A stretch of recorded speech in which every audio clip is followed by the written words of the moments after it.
이 시간 우리에게 주시는 하나님의 말씀은 신약 성경 마태복음 7장 12절 말씀입니다.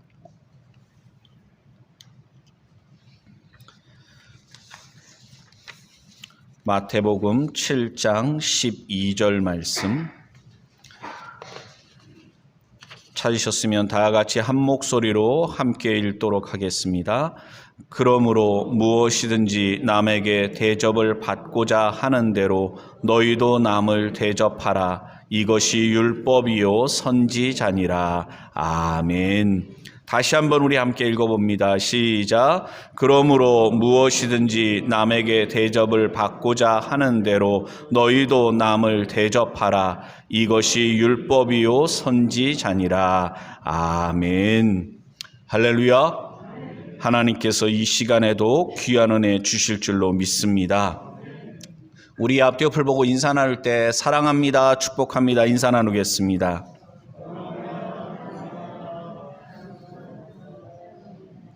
예. 오늘 우리가 함께 읽은 말씀 마태복음 7장 12절 말씀은 황금률이다. 성경의 황금률이다. 그래서 굉장히 유명한 말씀, 아마 한두 번쯤은 다 들어본 적이 있는 말씀이실 겁니다. 그러므로 무엇이든지 남에게 대접을 받고자 하는 대로 너희도 남을 대접하라. 이것이 율법이요 선지자니라. 이 말씀에 대해서 있습니다. 문제 있습니다. 잘못된 말씀입니다. 그런 분은 없을 겁니다.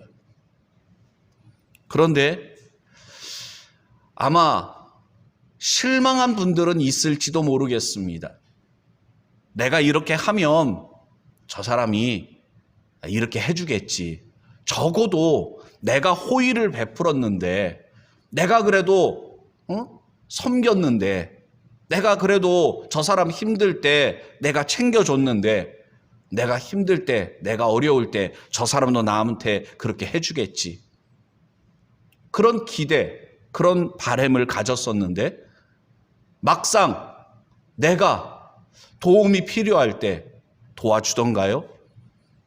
오히려 믿는 도끼에 발등 찍히는 그런 경험들 아마 해보셨을 것입니다. 분명히 남에게 대접받고자 하는 대로 대접하면 뭔가 좀 돌아올 거라고 생각을 했었는데 세상은 결코 우리의 기대된 대로 되지가 않는 경우가 많은 것입니다. 네, 성도 여러분, 오늘 우리가 함께 나눈 이 말씀, 예수님께서 제자들에게 주신 이 말씀 오해하면 안 됩니다. 그런 식으로 내가 호의를 베풀면 저 사람도 나한테 호의를 베풀겠지. 내가 저 사람한테 받고자 하는 어떤 대접이 있어서 내가 먼저 대접하는 거. 그러면 나중에 좋은 것으로 돌아오겠다는 그런 기대, 그런 바람, 그런 것을 여기서 말씀하고 있는 것이 결코 아닙니다. 여기 말씀에 보면 그러므로라고 시작하고 있습니다. 그러니까 이 12절 말씀을 제대로 이해하려면 앞에 있는 내용을 이해해야 됩니다. 어떤 이야기를 하고서 결과론적으로 내가 이제 말한다. 그러면서 하신 말씀이 12절 말씀입니다. 그래서 앞에 있는 말씀들을 쭉 살펴봐야 되는데 어디까지 살펴봐야 되냐. 여기가 마태복음 7장이니까 마태복음 1장부터 다 살펴봐야 되느냐. 물론 그러면 좋습니다. 그런데 문맥상 적어도 마태복음 5장부터 5장, 6장, 7장 앞부분에 있는 말씀들을 쭉 살펴봐야 됩니다. 그리고 예수님께서 결과론적으로 이 말씀을 하신 겁니다. 마태복음 5장부터 시작되는 이야기는 산상수훈이라고 알려진 예수님의 설교 말씀입니다. 그 말씀들, 여러 가지 말씀들을 하셨는데 그 말씀의 결과론적으로 하신 말씀이 본문의 말씀입니다. 하나님의 나라 백성은 어떤 가치관을 가지고 살아가야 되는가? 성도는 어떤 마음 자세를 가지고 살아가야 되는가? 거기에 관한 말씀이 쭉 나와 있습니다. 예를 들어서 대표적인 말씀이 마태복음 5장 3절 말씀 한번 따라해 주시기 바랍니다. 심령이 가난한 자는 복이 있나니 천국이 저희 것이며. 아멘. 팔복의 첫 번째 말씀이죠. 심령이 가난한 자는 복이 있나니 천국이 저희 것이며. 근데 우리 한글 개역성경으로 번역될 때 이렇게 번역되다 보니까 예수님의 제자라면, 하나님의 백성이라면 심령이 가난해야 되겠구나. 심령이 가난할 때 복을 받는구나. 그리고 천국이 그런 사람의 것이구나. 그렇게 순서대로 말씀을 이해하기가 쉽습니다. 그런데 원래 성경, 원어 성경으로 보면 순서가 이게 아닙니다. 원래 순서는 심령이 가난한 자는 복이 있나니 천국이 저희 것이며가 아니라 선언적인 말씀으로 되어 있습니다. 어떻게 되어 있냐면 한번 따라해 주시기 바랍니다. 복되도다. 복되도다. 심령이 가난한 자여. 천국이 너희 것이다. 아멘. 천국에 들어가려면, 복 받으려면 심령이 가난한 자가 되어야 한다. 그런 게 아니라 예수님께서 말씀하신 것은 선언적인 말씀으로 예수님을 믿고 구원함을 얻은 성도들은 복된 자들이라는 것입니다. 복되도다. 심령이 가난한 자들이여 천국이 너희 것이다. 이 말씀을 예수님께서 하신 의미가 뭐냐면, 심령이 가난한 자는 뭐냐면 가난하고 억압된 상황, 환난과 핍박, 고통이 많은 세상을 살아가는데 마음을 가난하게, 마음을 비우는, 즉 뭐냐면 나는 죄인입니다. 내가 할 수 있는 것은 아무것도 없습니다. 나는 부족합니다. 하나님만을 의지하는 사람, 세상의 소망을 갖지 않고 세상에 소망이 없음을 고백하고 하늘나라 하나님께 소망을 두고 살아가는 자가 뭐가 있다고요? 복이 있다는 것입니다.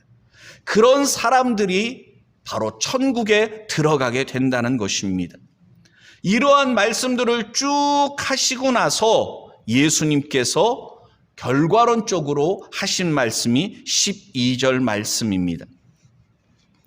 이 12절 말씀을 가만히 보면 삶의 태도가 중요한 것을 깨닫게 됩니다. 삶의 자세가 중요합니다. 사람들은요, 섬김을 받으려고 합니다. 도움을 받으려고 합니다. 무엇인가를 얻고자 합니다. 그런데 예수님은 섬기는 자가 되라고 말씀하십니다. 다른 사람에게 도움을 받으려고 그러지 말고 다른 사람의 사랑을 받으려고 하는 것이 아니라 사랑을 하는 자가 되라. 예전에 우리가 이런 말씀들을 가만히 접하면은 그래 그러면 되지 뭐. 그래 좋은 말씀이다. 그렇게 살아야지. 그렇게 생각이 드는데 실제로 이런 말씀대로 살아가려고 하면, 결심하면 이 말씀대로 살아가는 것이 참 어렵다는 것을 깨닫게 됩니다. 왜요? 왜 그런가? 요한일서 4장 말씀에도 나와 있지만 우리가 사랑하는 것, 사랑의 대상, 나를 사랑하는 사람을 사랑하고 내가 누군가를 대접할 때 내 가족, 내 이웃, 아니면 같은 성도들, 그런 사람들만 있는 게 아니잖아요. 심지어 원수들도 있습니다. 우리를 핍박하는 사람들도 있습니다. 그런 사람들을 사랑하고 대접하는 거, 이거 쉬운 게 아니거든요. 그렇기 때문에 말씀 들을 때는 아멘 하기 쉬운데 실제로 그 말씀대로 살아가려고 하면 참 부담이 되고 힘들 때가 많습니다. 그렇지만 분명한 말씀은 무엇입니까? 예수님의 명령은 무엇입니까? 요한일서 4장 19절부터 보면 우리가 사랑함은 그가 먼저 우리를 사랑하셨습니다. 아멘. 우리가 왜 사랑해야 되느냐? 우리가 사랑을 받았기 때문이라는 것입니다. 누구든지 하나님을 사랑하노라 하고 그 형제를 미워하면 이는 거짓말하는 자니 보는 바 그 형제를 사랑치 아니하는 자가 보지 못하는 바 하나님을 사랑할 수가 없느니라. 우리가 이 계명을 주께 받았나니 하나님을 사랑하는 자는 또한 그 형제를 사랑할지니라. 아멘. 한번 따라해 주시기 바랍니다. 하나님을 사랑하는 자는 또한 그 형제를 사랑할지니라. 아멘. 주님의 명령입니다. 하나님을 사랑한다 하면서 이웃을 사랑하지 않으면 그건 위선자, 거짓말하는 사람이라는 것입니다. 이 말씀은 예수님께서 처음 하신 말씀이 아닙니다. 신약 성경에서 처음 이렇게 말씀되는 게 아니라 구약 성경에서부터 계속해서 말씀하신 내용입니다. 사실 율법의 정신, 구약의 율법에서도 이러한 것을 반복해서 말씀을 하셨습니다. 그래서 예수님도 마태복음 5장 17절에 보면 내가 율법이나 선지자나 폐하러 온 줄로 생각하지 말라. 폐하러 온 것이 아니요 완전케 하려 함이로라 말씀하셨습니다. 예수님의 이 말씀대로 구약 성경 레위기 19장 18절 말씀 보면 한번 따라해 주시기 바랍니다. 이웃 사랑하기를 내 몸과 같이 하라. 아멘. 같은 말씀을 레위기서에서도 하고 있습니다. 그래서 사도 바울은 갈라디아서 5장에서 온 율법은 내 이웃 사랑하기를 내 몸같이 하라 하신 한 말씀에 이루어나니라고 말씀하고 있습니다. 온 율법 내 이웃 사랑하기를 내 몸과 같이 하라는 말씀에 다 이루어져 있다는 것입니다. 그래서 성도 여러분, 오늘 여기 말씀 무엇이든지 남에게 대접받고자 하는 대로 너희도 남을 대접하라. 다르게 말하면 너희가 사랑받기를 원한다면 너희들이 다른 사람을 먼저 사랑해라. 그런 말씀으로 이해할 수 있는 이 말씀, 우리가 이 시간 내게 주시는 주님의 말씀으로 받고 이 말씀에 순종하여 새로운 한 주간 살아갈 수 있게 되기를 바랍니다. 이 12절 말씀은 세 단락으로 나누어서 살펴볼 수가 있습니다. 첫 번째 단락은 그러므로 무엇이든지 남에게 대접을 받고자 하는 대로 요 부분입니다. 직역하면 그러므로 사람들이 너희에게 행하기를 바라는 모든 것들만큼 그렇게 해석할 수가 있습니다. 이 앞단락은 제가 서두에도 말씀드렸지만 앞부분에 있는 마태복음 5장 말씀부터 쭉 이루어지고 있는 산상수훈의 말씀, 예수님께서 하신 그 말씀들의 결론적인 말씀으로 하고 있는 것입니다. 그리고 이 말씀의 중간 부분에 보면 남에게 대접을 받고자 하는 대로라고 되어 있는데 이건 뭐냐면 이와 같은 방식으로 너희들이 받고자 하는 대로 그렇게 말씀하고 있는 것입니다. 우리가 다른 사람들을 섬길 때, 다른 사람들에게 사랑하고 호의를 베풀 때 중요한 것이 뭐냐면 마음의 자세입니다. 이것은 뭐냐면 선을 행할 때 질적인 면이 중요하다는 것입니다. 한번 따라해 주시기 바랍니다. 질적인 면이 중요하다. 우리가 다른 사람들에게 도움을 많이 줬다. 나는 착한 일을 많이 했다. 양적인 면을 자랑하거나 강조하거나 그럴 수 있습니다. 그런데 우리가 소홀하고 간과하기 쉬운 게 뭐냐면 질적인 면입니다. 입장 바꿔 생각해 보는 거예요. 내가 누군가를 도와줄 때 나는 부유하고 저 사람은 가난하니까, 나는 높은 위치에 있고 저 사람은 낮은 위치에 있으니까, 그래서 적선하는 것처럼 우리가 도움을 주면 받는 사람 기분이 좋을까요? 나쁠까요? 이 마스크 쓰고 있으니까 이 대답들을 잘 안 하시는 것 같은데, 좋아요, 나빠요? 기분 나쁠 때가 있단 말입니다. 여러분들도 경험해 보신 적 있을 겁니다. 선물을 받으면 기뻐야 되는데 기분이 나쁠 수가 있어요. 왜? 상대방의 태도가 문제가 있단 말입니다. 누구에게 적선하듯이 기분 나쁘단 말입니다. 질적인 면이 참 중요합니다. 우리가 다른 사람을 용서하고 예수님의 마음으로 긍휼히 여길 때 정말 예수님의 마음을 품고 하고 있는가? 어떤 경우에는요, 용서한다고 하면서 그건 용서가 아닐 때가 많습니다. 예수님은 우리를 용서하실 때 깨끗하게 용서하시는데 우리는 뒤끝 장렬입니다.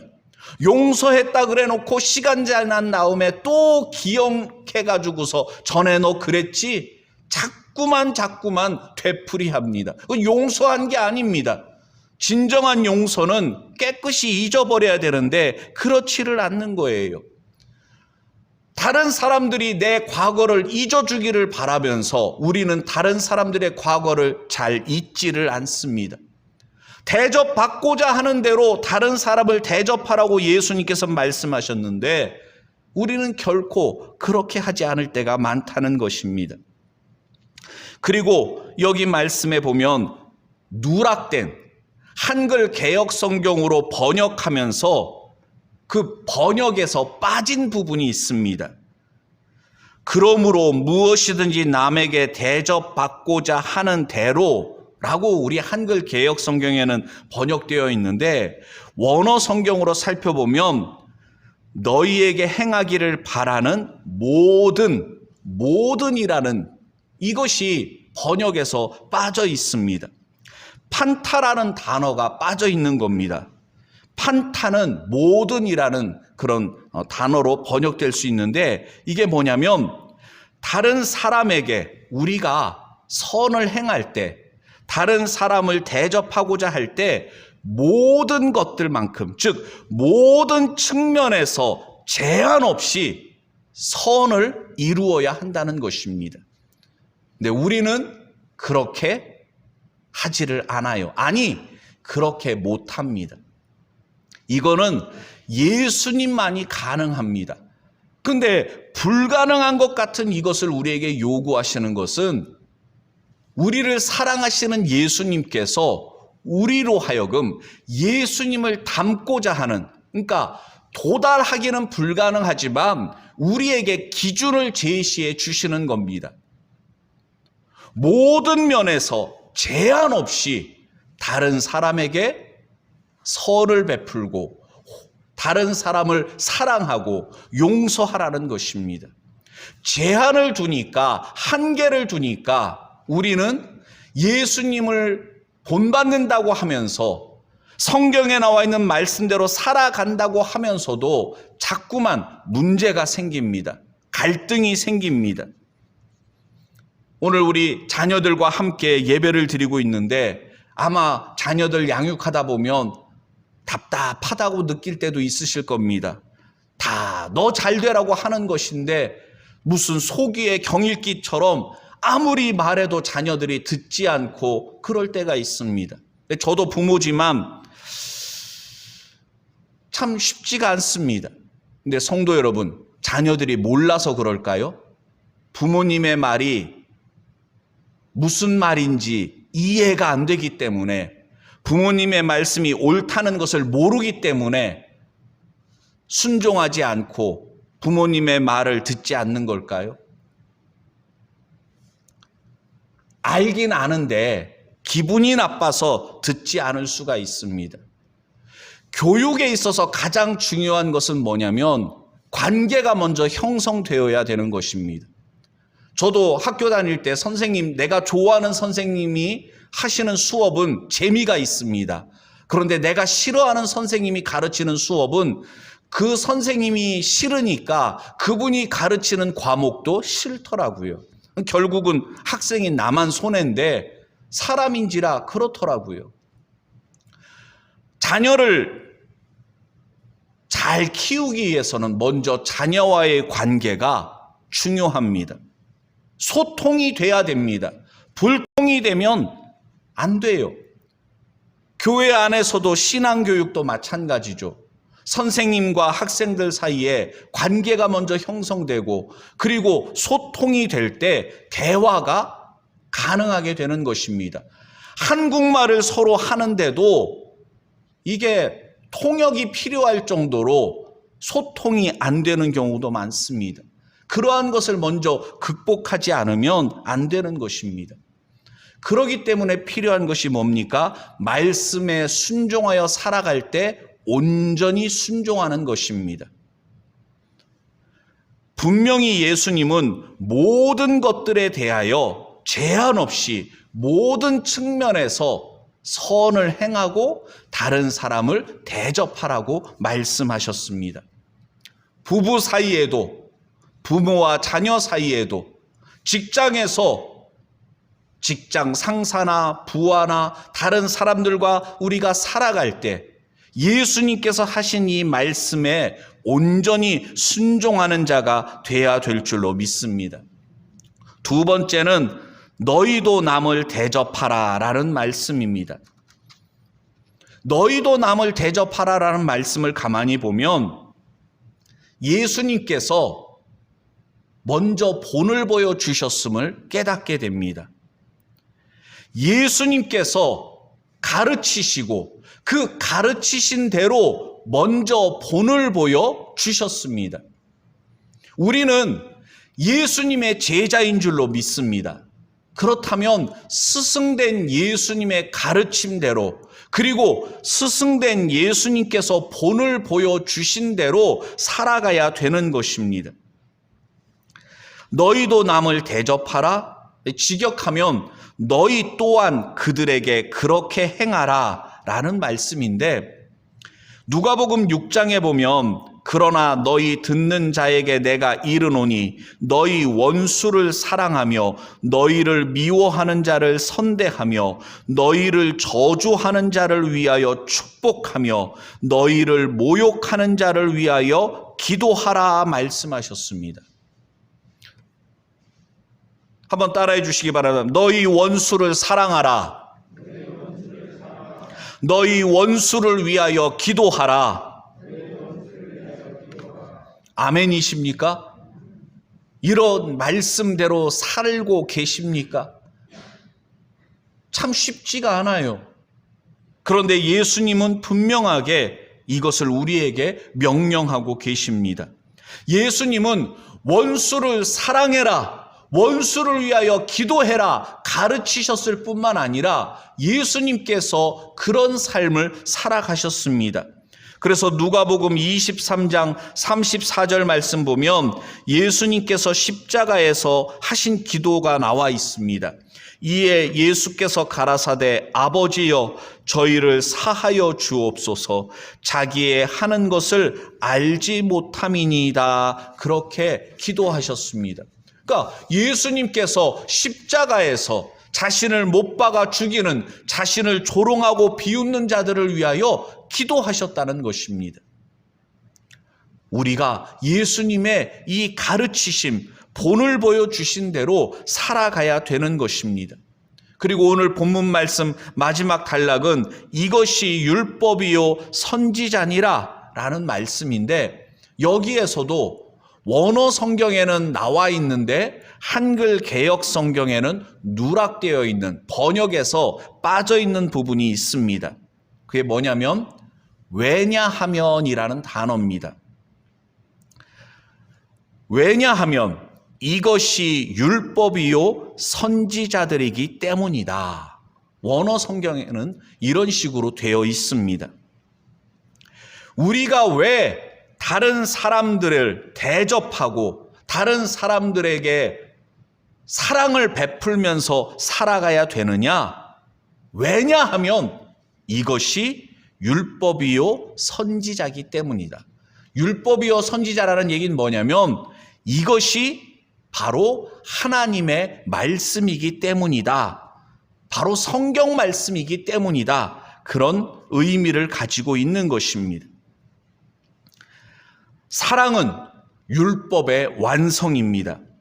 로마서 13장 말씀에 보면 피차 사랑의 빚 외에는 아무에게든지 아무 빚도 지지 말라.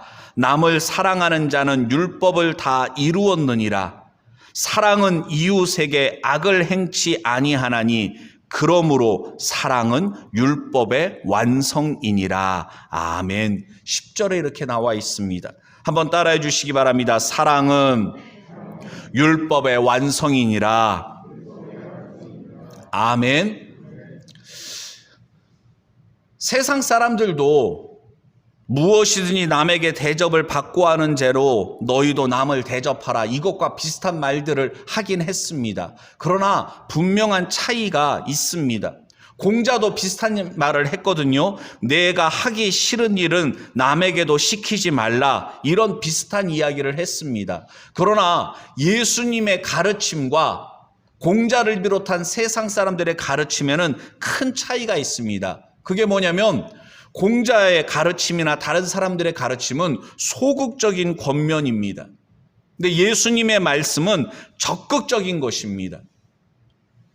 다른 사람에게 너 하기 싫으면 다른 사람에게도 그런 거 시키지 마, 그 정도가 아니라 원수도 사랑해라. 우리가 대접하고 사랑을 베풀고 하는 대상에는 제한이 없고 적극적으로 그들을 섬기고 사랑할 것을 예수님께서는 말씀하신 것입니다. 큰 차이가 있습니다. 요한복음 13장 말씀에는 더 분명하게 말씀하십니다. 내가 너희를 사랑한 것 같이 너희도 서로 사랑하라 말씀하셨습니다. 한번 따라해 주시기 바랍니다. 너희도 서로 사랑하라. 아멘. 서로 사랑하라 그랬습니다. 예, 우리가 예수님의 발자취를 따라 걸어가는 삶은 서로 사랑하는 것입니다. 예수님의 사랑을 받았어요. 용서를 받았습니다. 그것을 그냥 나 혼자 받고 입 싹 닦는 것이 아니라 용서받았으니 용서하는 삶을 살아가는 것입니다. 은혜를 받았으니 은혜를 베풀면서 살아가는 것입니다. 하나님의 축복의 통로가 되는 인생을 살아갈 것을 말씀하고 있는 것입니다. 마태복음 7장 12절 말씀에 병행 구절이라고 할 수 있는 누가복음 6장 31절 말씀, 남에게 대접을 받고자 하는 대로 너희도 남을 대접하라, 이 말씀을 살펴보면 누가복음 6장에서는 중요한 약속의 말씀들도 담고 있습니다. 여러분들이 집에 가셔서 찾아보시면 누가복음 6장 38절 말씀에 보면 예수님의 가르침대로 우리가 남에게 대접을 받고자 하는 대로 남에게 대접하는 삶을 살아갈 때 하나님께서 약속하신 것이 있는데, 주라 그리하면 너희에게 줄 것이니 곧 후히 되어 누르고 흔들어 넘치도록 하여 너희에게 안겨주리라. 너희의 헤아리는 그 헤아림으로 너희도 헤아림을 도로 받을 것이니라. 아멘. 성도 여러분, 우리가 다른 사람들을 대접하고 다른 사람들에게 선을 행하고 사랑을 베풀며 살아갈 때 다른 사람들이 거기에 대하여 우리에게 보상해 주거나 아니면 우리가 다른 사람들로부터 어떤 무엇인가를 기대하면서 하는 것이 아니라 하나님께서 갚아주신다는 겁니다. 하나님의 말씀대로 말씀에 순종하여 살아가면 사람들은 입을 싹 닦을 수도 있습니다. 또는 선을 악으로 갚을 수도 있습니다. 그러나 우리가 하나님의 말씀에 순종하여 예수님의 사랑을 본받아서 정말 바보처럼, 사람들이 볼 땐 참 바보 같다, 어리석다, 세상 그렇게 살면 살 수 없다라고 이야기하지만 하늘나라 백성답게 우리가 예수님을 본받아서 살아가면 하나님께서 갚아주십니다. 누르고 흔들어 넘치도록 채워주십니다.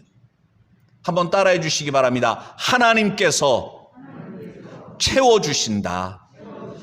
하나님께서 갚아주신다. 아멘. 구약 성경 잠언 25장 말씀에도 같은 내용이 있는데요.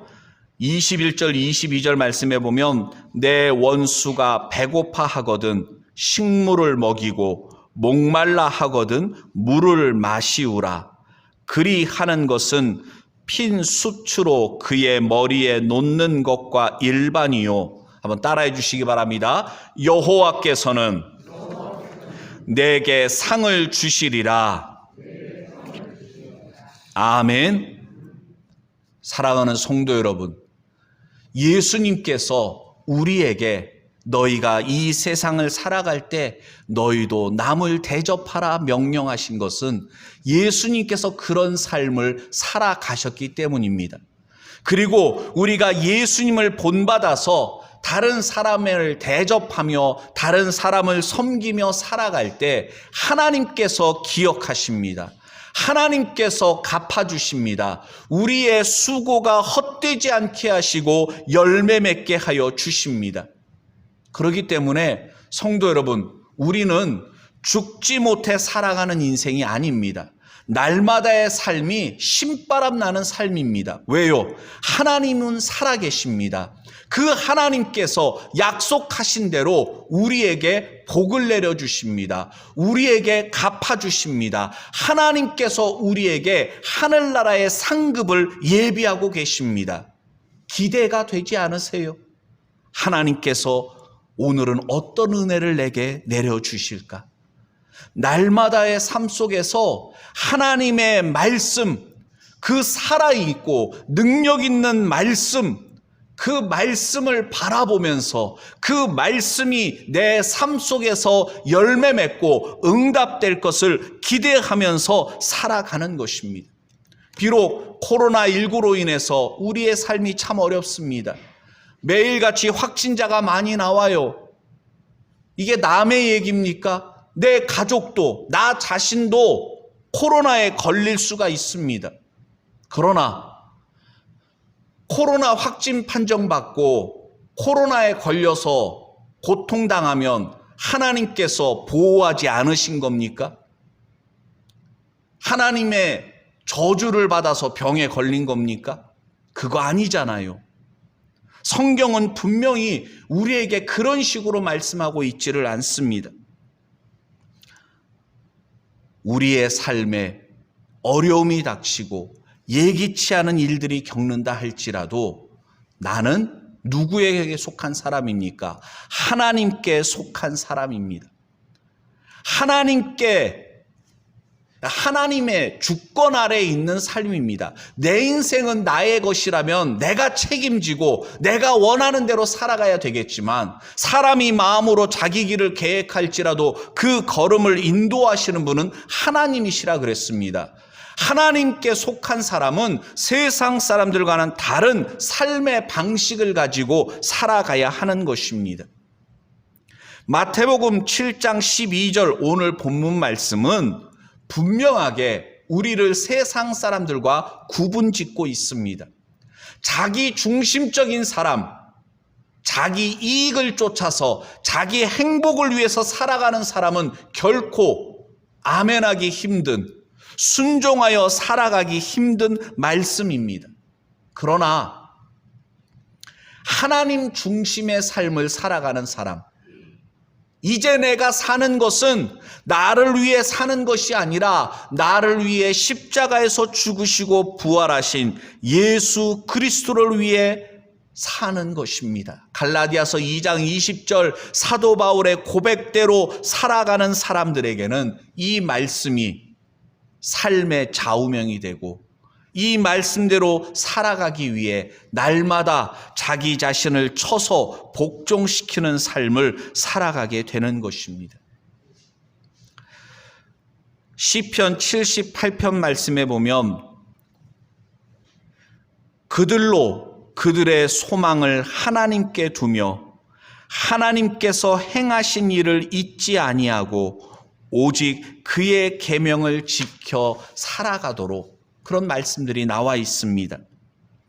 성도 여러분, 우리가 마태복음 7장 12절 말씀에 순종하여 살아가는 것은 우리의 소망이 하나님께 있기 때문인 줄로 믿습니다. 그리고 예수님의 가르침대로 우리가 살아가는 것은 하나님께서 예수님을 통해서 나에게 행하신 일들을 기억하기 때문입니다. 내가 받은 은혜를 기억하기 때문입니다. 내가 받은 사랑을 기억하기 때문에 예수님의 가르침대로 다른 사람을 대접하며 원수를 사랑하고 원수를 위해 기도하며 살아갈 수 있게 되는 것입니다. 새로운 한 주간도 주님의 이 말씀에 순종하여 살아가는 우리가 되기를 원합니다.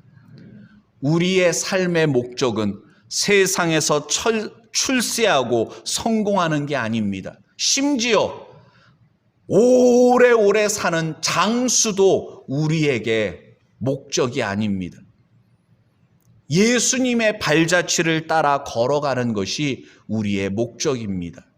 그렇다면 성도 여러분, 우리의 삶의 자세는 세상 사람들과 다를 수밖에 없고 우리의 마음의 태도도 예수님을 본받아서 원수를 원망하고 증오하는 것이 아니라 그들을 긍휼히 여기고 불쌍히 여기며 그들을 위해 기도하는 삶이 될 줄로 믿습니다. 이 시간 주신 말씀을 생각하며 우리 다 같이 함께 기도할 때 예수님의 말씀대로 다른 사람을 대접하며 살아가는 것은 쉽지 않지만 말씀에 순종하여 예수님을 본받아서 살아가게 해달라고 우리 다 같이 함께 기도하겠습니다. 걸어가신 아버지 하나님 감사를 드립니다. 오늘 이 시간에도 주님의 귀한 말씀을 통해 하나님의 깊으신 뜻을 깨달아 알게 하시니 감사를 드립니다.